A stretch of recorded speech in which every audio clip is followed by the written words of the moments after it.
Hello Galatée, futurologue, comme je vous le disais, là j'étais en direct sur YouTube, mais évidemment ça a déconnecté, donc j'avais vu que si tu veux, depuis là où je suis, depuis Saint-Pétersbourg, depuis la Russie, tous les réseaux sociaux entre guillemets occidentaux, c'est pas évident, donc Instagram capote.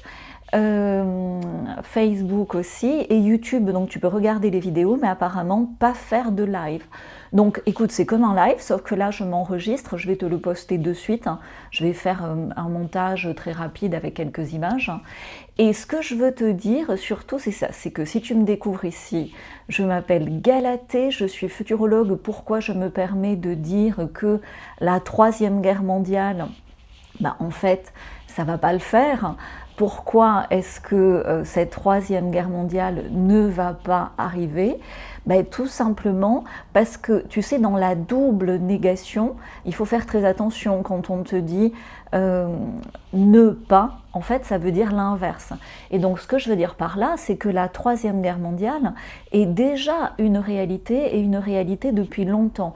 Et en fait, tu le vois, comme ce simple live qui finalement n'en est pas un le montre, c'est une guerre de l'information. C'est une guerre aussi spirituelle et ce qui est en jeu, c'est le réveil spirituel, la reconnexion à une nouvelle spiritualité de chacun d'entre nous. Quand je dis nouvelle spiritualité, je veux dire au-delà des religions, au-delà des races, au-delà des pays. Et cette spiritualité étant connectée au cœur, dans le sens de prendre notre liberté, de reconquérir notre liberté, mais du coup aussi d'assumer la responsabilité de cette liberté. Donc je vais te détailler tout ça. J'aurais aimé être en live, je vais encore bricoler, voir si je peux vous faire un live pour le coup dimanche, parce que je voulais faire une question-réponse, mais si vraiment ça marche pas, je fais mon maximum. Donc pourquoi je suis en Russie? Je l'ai dit sur Telegram, c'était prévu depuis longtemps, mais comme il me faut un visa, quand tu es mauricien, tu n'as pas besoin de visa, mais comme je suis française, j'ai eu besoin d'un visa et personne leur en demande. Donc ça a été assez complexe pour obtenir ce visa. Long surtout, tu vois, parce qu'ils n'étaient pas habitués. Et du coup, je suis ici dans le cadre d'une étude de marché. Tu sais, Maurice est près de l'Afrique du Sud. Il y a de superbes vins blancs en Afrique du Sud. Et en ce moment, en Russie, il y a de très bons restaurants. Tu manges très bien, pour pas très cher d'ailleurs. Mais au niveau du vin, c'est pas ça, si tu veux. Il ne reste plus de stock de grands vins français, c'est fini. Il y a quelques petits vins français qui arrivent à passer, mais c'est pas idéal si tu veux, parce que tout ce qui était importé traditionnellement de France est bloqué. Donc l'Afrique du Sud étant dans les BRICS, il y a vraiment quelque chose à faire avec de très bons vins sud-africains, de petits vignerons talentueux, parce que si tu veux, ces vins blancs-là sont très adaptés à la gastronomie de poisson, à la gastronomie baltique, mais tu sais, un futurologue, ça fait quoi? Ça connecte des points sur des choses qui ne sont pas encore connectées. Donc ça sera dans le futur tout à fait classique d'avoir des vins sud-africains, de grands vins blancs sud-africains en Russie. Pour l'instant, je suis en avance sur mon temps, c'est encore que le début. Donc pourquoi je me permets de te dire que cette troisième guerre mondiale n'aura pas lieu?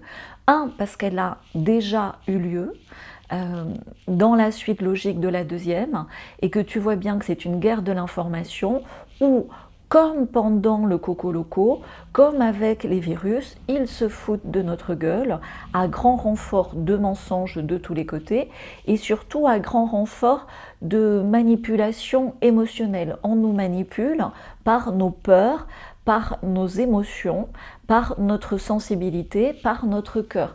Ceux qui manipulent sont dépourvus de cœur, on appelle ça des pervers narcissiques, si tu ne connais pas encore. Malheureusement, au plus haut sommet de la plupart des États, c'est comme s'ils avaient fait un élevage de pervers narcissiques, il y en a beaucoup, et tout simplement pour arriver dans ces systèmes de pouvoir pervertis à être nommé ou à avoir du pouvoir tout simplement, et ben ça se joue comme ça si tu veux. Et en même temps, moi j'ai beaucoup analysé ce phénomène de perversion narcissique. Pour le résumer, alors tout ce que je t'explique ici, c'est de ma propre expérience, de ma propre analyse.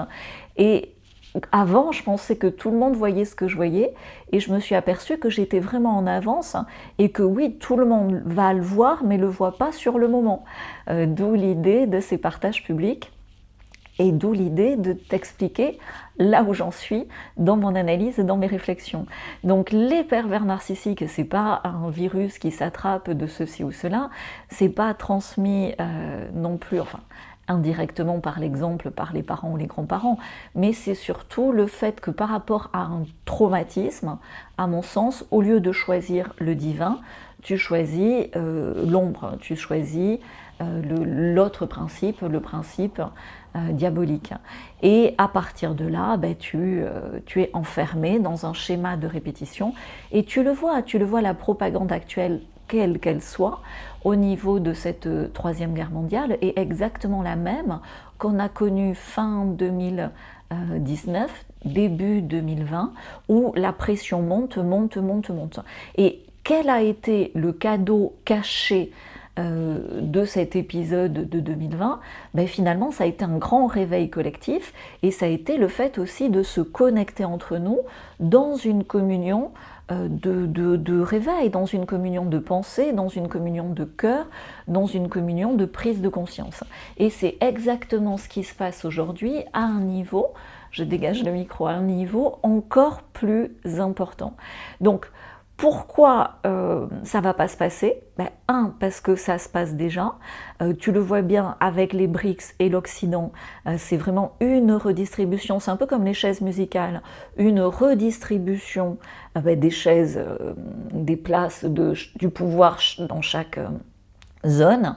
Les BRICS est en train de récupérer, ou ont déjà récupéré, la base d'une économie florissante, et une économie florissante est un pouvoir d'influence et le pouvoir tout court, c'est-à-dire c'est lié à l'énergie, alors soi-disant fossile, évidemment elle n'est pas du tout fossile, mais là je ne peux pas t'en dire plus ici.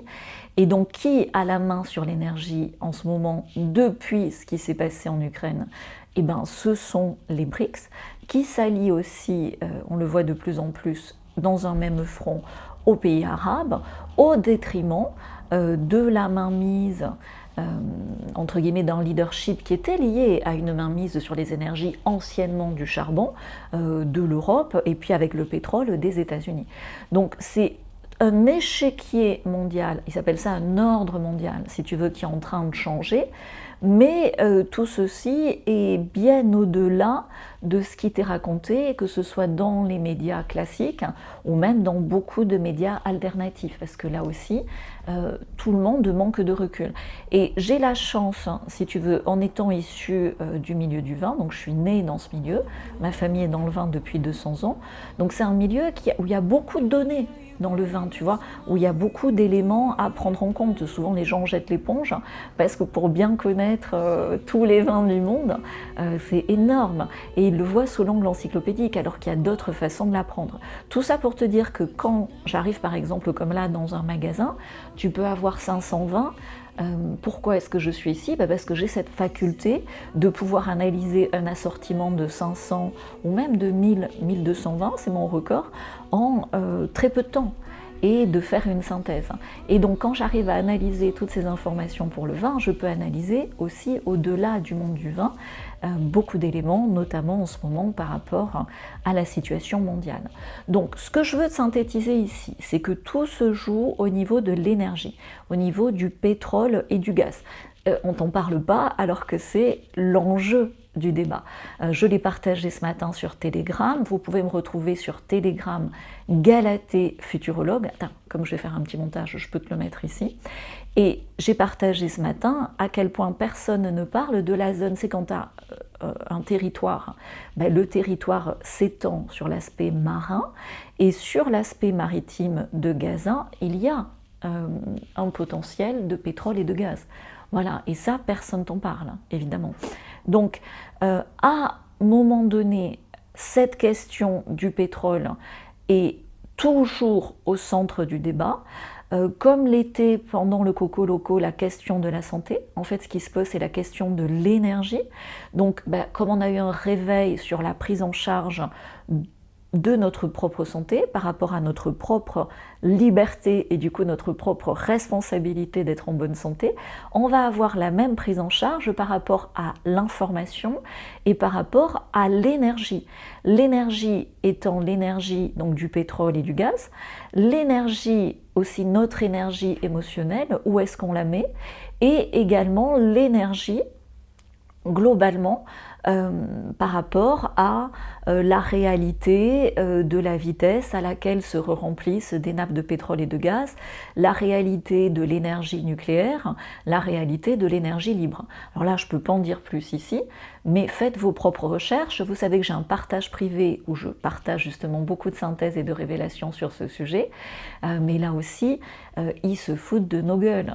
Autant ils se sont foutus de nos gueules, tu le vois, c'est très clair avec ce qui s'est passé pendant le Coloco avec les injonctions d'injection, c'est encore un cran au-dessus. Si tu veux, au plus les pervers narcissiques sont exposés, si tu veux, c'est un peu l'empire du mensonge. Mais au plus ils sont exposés, au plus pour se tirer d'un mensonge, ils en font un autre, et encore un autre, et encore un autre. Et finalement, c'est des mensonges de plus en plus gros, et qui oblige en face à un réveil massif. Mais on n'est pas prêt parce que ça demande une remise en cause tellement énorme qu'on n'est pas prêt à remettre en cause tout ce qu'on nous a appris depuis la petite école. Et c'est pour ça que j'ai fait ce partage privé, mais pour accompagner en douceur le réveil, et dans cette guerre mondiale de l'information, avoir les bonnes informations en avance, avoir le recul nécessaire en avance, comprendre, si tu veux, le panorama de cet échiquier mondial en avance et savoir se poser les bonnes questions, évidemment, c'est ce qui va te donner la puissance d'action, c'est ce qui va te donner la vision claire aussi des opportunités qui sont à saisir. D'accord ? Et dans les opportunités à saisir, alors je vais le tester, ça ne sera pas sur YouTube, ça sera sur Zoom. Donc normalement Zoom marche bien. Donc mercredi prochain, je fais un Zoom ici où on va parler justement des opportunités pour agir, entreprendre, gagner de l'argent, contribuer positivement à l'évolution de cette terre, hors système, en faisant un métier, en faisant une activité professionnelle, en faisant une activité complémentaire.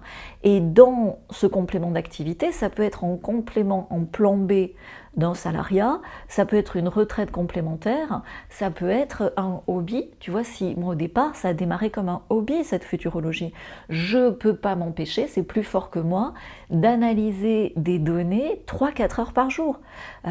Tu vois, ou quand je vois, tu vois, souvent quand on voit beaucoup de vin, à la fin je bois une bière parce que ça fait trop, mais pas parce que je bois beaucoup de vin, j'en bois très peu, mais vraiment je goûte avec beaucoup de parcimonie, de plaisir et de culture. Mais si tu veux, on a tous comme ça quelque chose qu'on fait, comme là, tu vois, je te le fais gratuitement, qu'on ne peut pas s'empêcher de faire. Et en fait, on est assis sur un tas d'or avec ce potentiel-là de co-création. Et la période est autant horrible, anxiogène, terrible, qu'elle est porteuse comme ça de prise de conscience et d'épanouissement, parce qu'on est forcé aujourd'hui de sortir de ce système et d'agir positivement, déjà pour nous hors système, mais du coup pour beaucoup de personnes comme ici qui peuvent nous capter, qui peuvent interagir avec nous. Donc voilà ce que je veux te dire dans ce live. Ce que j'ai précisé aussi, j'ai pu le poster sur Facebook avant de plus trop avoir accès à Facebook. Donc j'ai posté, parce que ça me semble hautement symbolique, l'histoire du jugement de Salomon. Salomon, donc c'est dans le livre des rois, Je ne vais pas redire tous les détails ici, c'est sur Facebook, sur la page Futcher et Sven Mail, sur la page aussi de secours Galatée Futurologue. Et en fait, c'est le roi Salomon. Tu sais, à l'époque, les rois étaient aussi les juges. Et il y a deux femmes qui se disputent un enfant, en disant c'est mon enfant. Et c'est vraiment une guerre entre ces deux femmes qui se disputent cet enfant. Et donc, à un moment donné, le roi dit on va partager l'enfant en deux. Évidemment, partager l'enfant en deux, c'est le tuer. Et à ce moment-là, il y a une des deux femmes qui dit « Ah ben non, que l'autre femme le prenne ». Et évidemment, c'est comme ça qu'on sait que la femme qui donne son enfant plutôt que de le voir sacrifier est la véritable mère. Et c'est comme ça que le roi lui fait justice en lui rendant l'enfant. Et c'est comme ça que la femme jalouse, qui essayait de s'approprier quelque chose qui ne lui appartenait pas, est exposée. Et c'est le jugement de Salomon, c'est une des histoires fondatrice de la culture de l'humanité. Et comme par hasard, c'est une parabole extraordinaire par rapport à ce qui se passe en ce moment au Moyen-Orient. Donc quand tu vois l'horreur de la situation, regarde aussi, Dieu et le divin ne laissent jamais un drame comme ça se produire sans qu'il y ait des cadeaux cachés. Ça fait longtemps que la zone est instable, ça fait longtemps que c'est un volcan comme ça de conflits potentiels. Je vois au travers de ces événements, au travers des énergies actuelles, l'opportunité que ça se résolve. Alors ça ne va pas se résoudre d'un coup de baguette magique. Évidemment, ils vont faire monter les enchères à la guerre mondiale, à la menace, tu vois, et ça occupe complètement le débat public. Limite, si tu vas au cinéma ou si tu prends un peu de plaisir, tu te sens coupable en ce moment par rapport à la situation qui est terrible. Alors que, si tu veux, tu dois au contraire profiter de l'intensité de la situation actuelle pour te poser les bonnes questions et commencer à construire ton monde d'après, comme on l'a fait pendant le confinement. Si tu veux, le confinement, ça a été un temps d'arrêt finalement au passé, et on a tous reconsidéré où est-ce qu'on a envie d'habiter, qu'est-ce qu'on a envie de faire, qu'est-ce qu'on n'a plus envie de faire. Là, c'est exactement la même chose, encore un cran au-dessus. Donc cette troisième guerre mondiale n'aura pas lieu parce qu'en fait, elle a déjà lieu, elle est déjà en cours. Elle est déjà en cours au niveau de l'échiquier mondial, de ces chaises musicales. Elle est déjà en cours, donc au niveau de l'échiquier mondial, c'est entre les BRICS et l'Occident qui se meurt. En fait, c'est les BRICS qui reprennent le leadership avec la Chine et la Russie, et puis d'autres pays qui s'agrègent à tout ça. Donc c'est la fin de l'Europe et des États-Unis tels que nous les connaissions. Et au niveau spirituel, c'est la guerre finale de l'Armageddon, tu vois, entre l'ombre et la lumière, où finalement la lumière, comment est-ce que la lumière gagne sur l'ombre au petit matin? Parce qu'elle éclaire tout, tu vois, et en ce moment la lumière, dès que l'ombre agit, elle s'expose.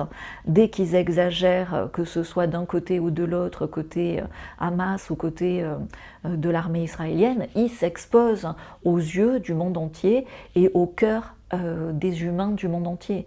Et alors c'est là où c'est très intéressant, et ça personne te le dit, ou alors j'ai pas vu, mais c'est que cette guerre-là se joue aussi dans la vie de chacun d'entre nous.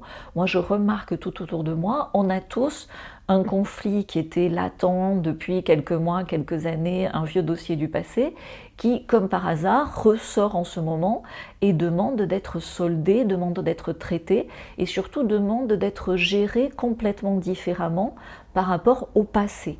Donc, passer à l'action dans une confiance totale dans l'issue positive, c'est trouver le chemin de sortie. Ok ? Donc, en ce moment, par rapport à ce qui se passe, il y a un grand sentiment d'injustice. Et cette injustice ne date pas d'aujourd'hui. Quand des enfants sont massacrés, alors qu'évidemment ils n'ont rien fait, c'est une injustice phénoménale. Et donc ça nous ramène à toutes les injustices que nous-mêmes nous avons vécues enfants. Et ces injustices que nous avons vécues enfants ont amené une espèce de faille dans les injustices que nous avons vécues et peut-être que nous vivons en tant qu'adultes. Et c'est ça aujourd'hui qui se résout comment? Déjà dans une foi absolue de cette guérison, parce qu'on n'a pas à un moment donné vécu ces blessures d'injustice si c'est pas pour les guérir individuellement et collectivement. Et comment est-ce que tu les guéris? En te faisant justice, c'est-à-dire en exploitant, en exposant, en valorisant l'ensemble de ton potentiel. Le pervers narcissique attaque le sensible, l'hypersensible, le HP, l'enfant innocent, parce que tout le potentiel de celui qui est attaqué n'est pas exploité. Okay, je ne vais pas me lancer dans des débats là par rapport aux enfants, ça serait trop douloureux et sujet à polémique, mais c'est vrai que dans la forte natalité à Gaza, il y a quand même quelque chose d'anormal, si tu veux, quand tu... bon, ça y est, je m'expose. Mais quand tu fais un enfant, évidemment, tu prévois et tu anticipes et tu te bats pour un cadre pacifique et épanouissant. Des enfants qui naissent dans des zones comme ça, c'est une prison, si tu veux, à ciel ouvert depuis des dizaines d'années. Clairement, il y a un problème déjà à la base, ok? Sans mettre la culpabilité sur personne, on est tous là en ce moment pour guérir cette injustice en nous et autour de nous. Donc commençons déjà par nous pour le vivre et pouvoir du coup éclairer ces ombres de lumière et définitivement les guérir. Donc tout ça pour te dire que évidemment les énergies du moment sont très intenses, on le ressent tous, on a besoin de passer à l'action, mais de passer à l'action dans le calme, de passer à l'action avec un maximum de paix intérieure et du coup un maximum de bienveillance en nous-mêmes, de nous observer nous-mêmes. C'est pas facile de dire je souffre depuis X, Y années d'une blessure d'injustice. C'est pas facile d'aller réouvrir le vieux dossier. Et pourtant, selon mon analyse, c'est ce qui nous est demandé, et c'est ce qui me permet de voir comme ça dans le futur, d'anticiper, je pense, en 2024, alors peut-être deuxième partie de 2024, mais du coup un renouveau, un épanouissement, une guérison comme ça individuelle et collective, phénoménalement créatrice, avec beaucoup d'initiatives, beaucoup d'innovations, beaucoup d'opportunités, beaucoup de vieux dossiers qui seront enfin réglés ou en cours d'être réglés, et cela au niveau de chaque État, au niveau de chaque continent, au niveau de chaque famille, de chaque individu. Donc c'est ce qu'on appelle l'âge d'or. Moi de plus en plus j'ai envie d'appeler ça l'âge nouveau, parce que mon grand-père, avant le New Age, puisque c'était en 1920, mon grand-père, en 1909 je crois qu'il avait commencé, avait une revue comme ça qui s'appelait l'âge nouveau, et dont j'ai tous les exemplaires. Donc pour moi voilà, je vais appeler ça l'âge nouveau. Je le vois très clairement. Comment je le vois très clairement? En voyant mon propre âge nouveau, je vois aussi l'âge nouveau collectif. Qu'est-ce qui va se passer? Je l'ai déjà dit plein de fois. Donc c'est la fin des pervers, donc c'est-à-dire c'est la fin de Macron, de la 5e, des institutions européennes, c'est la fin également de Biden aux États-Unis, c'est la fin de toutes les organisations mondiales perverses, type, on le voit là, qui font pas le job pour lequel ils ont été créés, parce qu'on voit bien que c'était pervers, c'est ça un pervers, il dit qu'il fait un truc et puis il fait complètement l'inverse. Donc l'ONU, l'OMS, etc. Vatican dans la foulée, etc. Donc tout ça, je l'annonce depuis longtemps. On va le voir se passer maintenant parce qu'on voit bien que tout s'accélère. Du coup, c'est bousculant. Du coup, ça demande beaucoup plus de soins à soi-même, beaucoup plus de respect de ses propres rythmes. Quand tu arrives dans mon partage privé, la première chose que je recommande, c'est une super astuce que tout le monde adore pour beaucoup mieux dormir, avoir un sommeil profond, réparateur, c'est la base. Donc je te mettrai 2 liens en dessous. Si tu n'y es toujours pas, le lien vers les réinventeurs qui est mon partage privé en dessous, et je te mets bien sûr le lien vers le mini-zoom que je vais faire en direct de Saint-Pétersbourg sur Zoom par rapport aux opportunités d'entreprendre hors système, aux opportunités du métier du futur, mercredi prochain, donc ça sera sur Zoom, là je pourrai être en direct, et il y aura un replay pour ceux qui ne peuvent pas être en direct à 18h30 heure de Paris, mercredi prochain, le 1er novembre. Donc en ce moment, plus que jamais, rentrer dans ces narratifs de Troisième Guerre mondiale, de guerre totale, nucléaire, etc., c'est se faire piéger comme... On s'est tous fait piéger à un moment donné, mais hop, on a tous une prise de conscience par rapport à l'exagération de la situation. Ben, c'est la même chose qui va se passer. Alors je pensais que ça allait se passer jusqu'à la fin du mois, donc on va voir ce qui se passe ce week-end. Mais apparemment, c'est parti pour durer plus. Donc ils vont faire monter la sauce, ils vont faire monter la peur de la Troisième Guerre mondiale, les scénarios de Troisième Guerre mondiale, ben, jusqu'à Noël. Moi j'avais vu, je l'avais dit sur la chaîne, qu'il y avait comme ça la montée d'un climat anxiogène jusqu'à Noël, et puis après jusqu'au 20 janvier, et puis après jusqu'au printemps, et puis après ça se calme. Donc c'est ce qui se passe là. Ça ne veut pas dire qu'il n'y a pas un petit missile qui va péter à droite à gauche, ça ne veut pas dire que, justement, faites attention dans les grandes villes, type Bruxelles, type Paris, type New York, à des attentats, comme on l'a déjà vu, qui causent des dégâts, surtout des dégâts émotionnels et d'insécurité pour l'ensemble d'une population.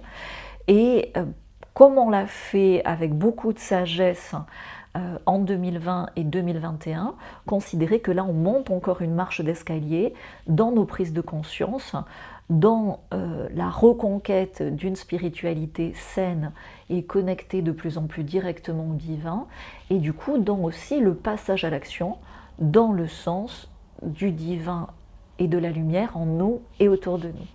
Voilà, du coup je ne peux pas répondre aux questions, je regarde pour dimanche, je veux faire un chit-chat questions-réponses, j'espère que ça va être possible, sinon je vous referai une vidéo. Mais en tout cas je suis ravie de ce voyage qui m'ouvre énormément de perspectives pour le futur. J'avais besoin aussi, au-delà de l'étude de marché pour les vins sud-africains, d'être sur place, parce qu'on se pose beaucoup de questions par rapport à la Russie, et ben, le mieux c'est d'aller sur place, et c'est comme ça que tu vois, que tu sens aussi, je suis quelqu'un de très sensible, au-delà de l'analyse de données, mais que mon intuition se connecte au passé de cette terre, au présent de cette terre, au futur de cette terre, et ça me permet dans cet échiquier mondial de mieux comprendre, de valider ou d'invalider dans les analyses de données le travail que j'avais fait précédemment. Mais tout ça demande du temps, donc on va en débriefer sur la chaîne plusieurs fois et jusqu'à Noël, j'imagine. C'est le moment de liker pour remercier mes efforts, parce que je t'assure c'est beaucoup d'efforts en plus de tout ce que je fais de faire ces partages, et également de vous abonner si ce n'est déjà fait. Vous pouvez retrouver sur Telegram les infos auxquelles je fais référence, et dans le partage privé, gagner du temps et être bien au quotidien, c'est ça qui crée étape par étape, step by step, ce futur désirable.